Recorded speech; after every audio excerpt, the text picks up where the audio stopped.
মধ্যপ্রাচ্যে যুক্তরাষ্ট্র, ইসরায়েল ও ইরানের চলমান সংঘাত ঘিরে আন্তর্জাতিক অঙ্গনে উত্তেজনা বাড়ছে। এই পরিস্থিতিতে যুদ্ধের বিরোধিতা করা ইসরায়েলের সঙ্গে স্পেনের কূটনৈতিক সম্পর্ক আরও অবনতির দিকে গেছে। এই মধ্যে ইসরায়েল থেকে নিজেদের রাষ্ট্রদূতের পদ স্থায়ীভাবে বাতিল করেছে স্পেন। বার্তা সংস্থা রয়টার্সের প্রতিবেদনে বলা হয়েছে, দেশটির সরকারি গেজেটে প্রকাশিত এক সিদ্ধান্তে তেল আবিবে নিযুক্ত স্পেনের রাষ্ট্রদূতের পদ আনুষ্ঠানিকভাবে বিলুপ্ত করা হয়েছে। এর ফলে আপাতত ইসরায়েলে স্পেনের দূতাবাস একজন ভারপ্রাপ্ত কর্মকর্তার মাধ্যমে পরিচালিত হবে। মূলত গাজা যুদ্ধ শুরু হওয়ার পর থেকেই দুই দেশের সম্পর্কের অবনতি ঘটে। 2023 সালের 7 অক্টোবর হামাসের হামলার পর গাজায় যুদ্ধ শুরু হলে ইসরায়েলের সামরিক অভিযানের কঠোর সমালোচনা করে স্পেন। পরে ফিলিস্তিন রাষ্ট্রকে স্বীকৃতি দেওয়ার সিদ্ধান্ত নেয় স্পেন সরকার, জানিয়ে তীব্র প্রতিক্রিয়া দেখায় ইসরায়েল।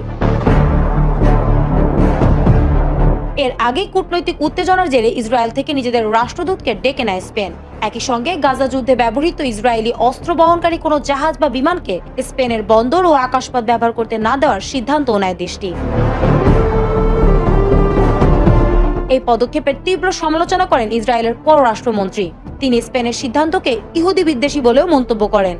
এদিকে স্পেন ফিলিস্তিনকে স্বীকৃতি দেওয়ার পর পাল্টা প্রতিক্রিয়ায় স্পেন থেকেও নিজেদের রাষ্ট্রদূত প্রত্যাহার করে নেয় ইসরায়েল। ফলে বর্তমানে উভয় দেশের দূতাবাসই মূলত ভারপ্রাপ্ত কর্মকর্তাদের মাধ্যমে পরিচালিত হচ্ছে।